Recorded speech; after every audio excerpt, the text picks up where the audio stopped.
Are you guys ready? Are you guys ready for game number 2 between Whitera and Revtime? Oh, I'm totally Do ready. you really want Stars War? I can't help making that joke. I'm sorry. I'm such a terrible person for doing that over and over again. It's just such a ridiculous thing to say. I am so happy that, trying to tell people that Revtime is a fantastic Zerg, and he proved us right. Yeah. He he played that game so well. I mean, yeah, it was really standard play as we've usually seen, and a lot of people had trouble with that, but with what Whitera did, he just basically played perfectly and outplayed him. Yeah, it was just really, really well done from Revtime. So it looks like we're good to go. People are back from the commercial, and let's get started in 3, 2, 1, go. Alright, everybody, thanks for coming back. This is Railcoon with Elaine's son here on iCCup Television. Big shoutouts and thank you to Elaine for helping out, jumping in as our guest co-caster today for the Gigabyte Stars War 6. You can follow her on Twitter at Elaine_son, right? That's Yep. the right one? Okay. And of course, mine is iCCup Railcoon. Nothing fancy in there. And we've got game number 2 between Whitera and Revtime here. We see that Whitera is going to be the red Protoss, the top left-hand corner of Tal'Darim Altar. His opponent's going to be the pink Zerg, Revtime, in the bottom right-hand corner. And Revtime does have the 1-game advantage in this best-of-3 series. So you just need to try and take this game. And Tal'Darim's a really big map. And, well, normally, the big map is like, it's more comfortable for the Zerg player early on. It also allows for a lot more options. The Protoss players can do things that they wouldn't normally be able to do on some of the smaller maps. So we'll see what Whitera goes for. I've seen a lot of really good, Earhart play, like the double Stargate Phoenix, just insane Phoenix harassment on this map. As long as you don't, overcommit, that can work really well. So really curious to see what Whitera is going to go for on this big map, especially in cross positions. But Revtime actually going for the Speedling opening on Tal'Darim, not even going for the quick hatch, and it looks like Whitera is going for a fast expansion, possibly even a 16 Nexus. And even against the Speedling opening, since this map is so big, a 16 Nexus should be perfectly safe. I think that Revtime is really playing, the metagame here because it is, it's the biggest map. It's known for one of the best maps for Zergs to early expand on. So he's thinking, well, maybe Whitera thinks I'll just be safe and not go for an early hatch. So maybe he'll expand and I'll be able to do a lot of damage with a 14 full.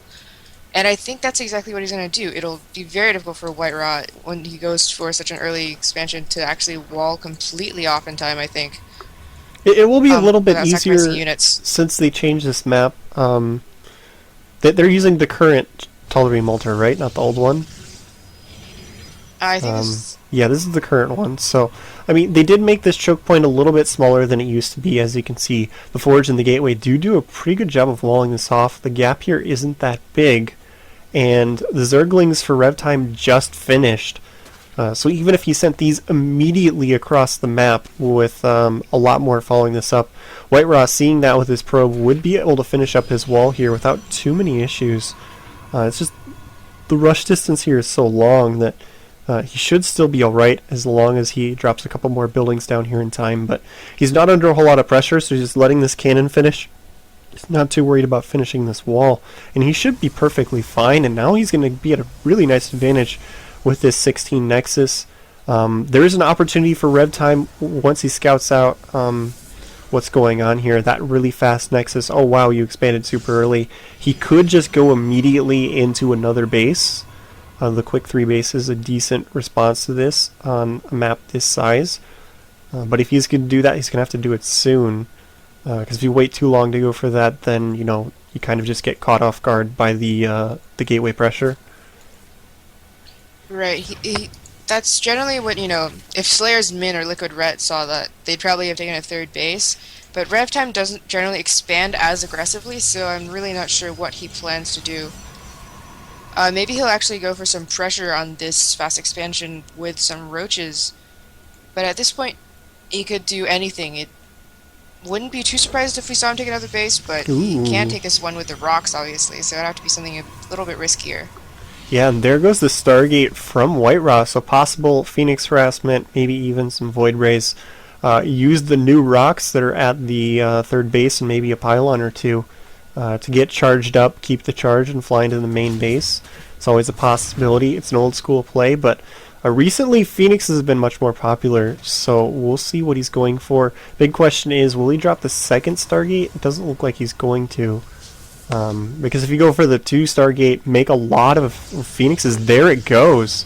On this map in particular, it can be quite powerful, and he is actually starting that second Stargate. So he's going to be going for that really heavy Phoenix harassment, and as long as you don't overcommit and make too many Phoenixes before you switch out of it, it can be very, very potent. We've seen MC executed it very well against some Zerg recently, actually. It doesn't really, it's not enough aggression to do some extremely serious damage, but it keeps the Zerg completely, kept in their base. Like, they can't really push out when there are so many Phoenixes out to harass their main bases at any time. So, while he's doing all that Phoenix harass, he's free to kind of macro up at his own base, get a lot of tech up, get whatever he wants at home. Yeah, and he's actually going for a second Void Ray. I saw the first Void Ray, and it still doesn't say anything too out of the ordinary. As a lot of players, they do like to get the first one to hunt down Overlords since they're so good at killing them, and then they switch into Phoenixes. But Whitera has a second and a third Void Ray on the way, upgrading the air weapons at the same time. So he's actually going for a really heavy Void Ray composition here. Revtime is making a Spire, so this could be a little bit dangerous, as if he gets enough Mutalisks on the field and there's no Phoenixes to back this up, it could be rather difficult for him, but I find it very unlikely that he'll make a lot of Void Rays and not have a single Phoenix on the field with this double Stargate. Well, he needs to push out with those Void Rays soon because the Spire is about to complete. There was a small window where you could have done a lot of damage because there are only 2 Queens and no Hydra Den out on the field. But if he's going pure Void Ray against Hydras, that just is going to be hard countered. Zerg has a good amount of gas saved up. He's not really saving gas, so he won't be able to pump out 8 meters at once as soon as that Spire does go up. But he should have enough to take out the Void Rays. Otherwise, though, he doesn't have really any anti-air. 2 Queens against 4 Void Rays are going to lose horribly. Yeah, and you can see the air weapons is just about to finish for Whitera. He's sending out the first 5 Void Rays. Still don't see any Phoenixes on the way. I saw on a really solid, macro game like this, I saw a Protest player start with the Void Rays, back it up with Phoenix, and then just go to Colossus and have the biggest Void Ray Phoenix Colossus ball I've ever seen. And it's so difficult to deal with if they get a 200 army of that composition as a Zerg player. So it'd make a whole lot of sense on this map, but I still haven't seen a single Phoenix from Whitera. He's just making a lot of Void Rays, and here comes a bunch of Mutalisks, and the Void Rays aren't charged yet, so they're going to take a decent amount of damage, especially with these Queens backing them up. This is not a good fight for Whitera, but he has no way of retreating. He needs to retreat. He's going to do a lot of damage to these meters, but those Void Rays would take a lot more time and, minerals to produce. Yeah, the Void Rays are way more expensive. But it lost a huge amount of Void Rays. Yeah, I mean, if you look at the resources lost tab, you can see 5 units lost for Whitera, totaling 1,300 resources, and he lost about 7 metas, which are 100, so that wasn't really the best trade, and 2 of these Void Rays are extremely low, so... It's such a weird composition for Whitera. Maybe expected Zerg to go Roaches, but instead like last game he went for extremely heavy Roaches, which Void Rays would have just destroyed, but he did go for Mutas instead. And he didn't build this into the Yanghua build, which is, the Death Ball of Colossus Void Ray, which is extremely difficult to deal with for the Zerg composition. Usually if you do that, you would have, 2 Stargates, 4 Void Rays, and then 1 Robotics constantly pumping out Colossus, but he doesn't even have a Robotics down at the moment. He's actually just going for Phoenix Void Ray. He is finally starting to make those Phoenixes to back up the Void Rays. And once he gets a good number of these out on the field, he can do a good amount of damage. The Phoenixes lifting off the Hydras is quite deadly, especially in combination with the Void Rays. Then if he goes for a late switch into Colossus, I have seen this particular strategy, if he goes for the later switch into Colossus, if he gets there and he gets maxed out, Revtime's going to be in a very difficult situation. So the main question is going to be, how aggressive is Revtime going to be? Is he going to let Whitera sit here and just macro up this air army? Because that's not really what you want to do. Even though it's, normally you don't really try and aggressively break the Protoss in this situation. If he gets those Colossus on the field in combination with these upgraded Void Rays and Phoenixes, it's very, very, very difficult. It's almost impossible if the Protoss player micros it right.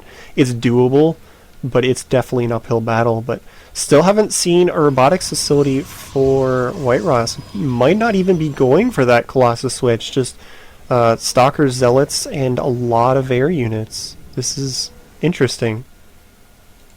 I'm actually fascinated by this combination because he has enough Phoenixes to pick up enough Hydras to actually make the fight not so dominant. He has so much air, but if he picks up those Hydras, he won't be able to take out those Void Rays in time at all. And Revtime actually fell behind Whitera on macros severely early. He took his third hatchery very, very late. He should have taken it much earlier. Finally getting it up and running. Doesn't really have that many units out. He has a macro hatch, but needs to get out some more Hydras to deal with this push, which is exactly what he's doing, but I don't know if he quite has enough.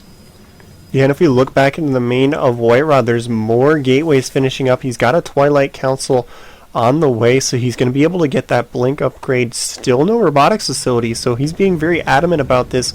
I'm going to do this without the Colossus, which is very different, but it could be quite powerful if he micros this right. The main question is going to be these infestors and the fungal growth. He does get off one good fungal, and the other two just completely walk into the army of Whitera. Some great Phoenix lifts going on those Hydralisks, taking them out of the fight. He should be able to lift those up again as he does have the energy, and all the Void Rays do go down, but now the Stalkers and the Phoenixes are going to be able to take out these Hydralisks, and that's going to force Revtime to actually throw out the GG, even without the Colossus support. He didn't even really seem to mind losing those Void Rays as long as he kept the Phoenixes and the Stalkers alive, because that good Graviton lifts in combination with the Stalkers is just really good. I'm surprised he didn't start out... Like, that composition is actually extremely effective, especially when you force Hydras. I was surprised that he didn't start out with Phoenixes, but maybe he started out with Void Rays to force the Hydra composition, which could then be easily lifted, have enough of them lifted by the Phoenixes. So that could have been an interesting tech forcing from Whitera. Still surprised that he decided to engage with those Void Rays, but he built up plenty of numbers once again. And I'm surprised that Revtime actually didn't get more mutas. Instead, he went for Hydra speedling. I don't know. He did see the Phoenixes pretty shortly after that first engagement. So, I mean, when you see the Phoenixes on the field, it's very difficult to actually make Mutalisks. Right, but he didn't have Mutalisk or the number of Hydras really necessary. Yeah. You have to have way more Hydras than Phoenixes because they can lift and just CC half of your army. I think that comes back to just him falling behind in the macro game there, Right. not getting his base up soon enough. He just wasn't able to make enough units. So he was trying to make those Hydras, he just wasn't capable of making enough. And Whitera will tie up the series there, and we'll be moving into game number 3 here. Give us a second to run a quick commercial, and then we'll have the third and final game between Revtime and Whitera coming up in just a few moments. I actually think I really like that build. Yeah, it was... I think it wouldn't have gone as well, if Revtime had the same level of macro as Slayer's Min, who would have had, twice as many Hydras at that time. I think a couple early Phoenixes with that first Void Ray attack would have helped a lot, because you could see he still killed all of the Mutalisks, but if there were a couple Phoenixes there just doing more damage and taking the shots to the Void Rays, he would have survived without taking as many losses, and that would have been really, really difficult.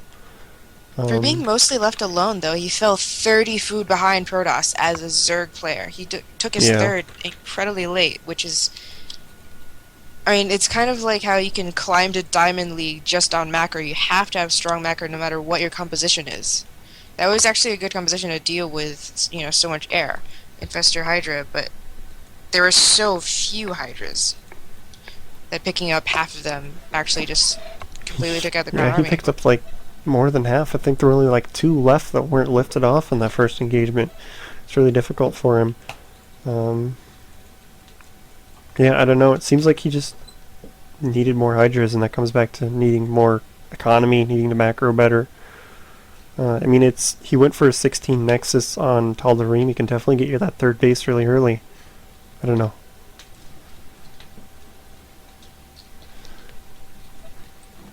Okay, so looks like people are back from the commercial. Do you have the game loaded up and ready to go? Just about. I had to actually misclick the game, so I had to pick up a new one. I have so many replays in this folder. It's insane. But anyway, I'm ready now. Like, I sorted through like all of the MLG replays. That took so long. Yeah. So let's get going in 3, 2, 1.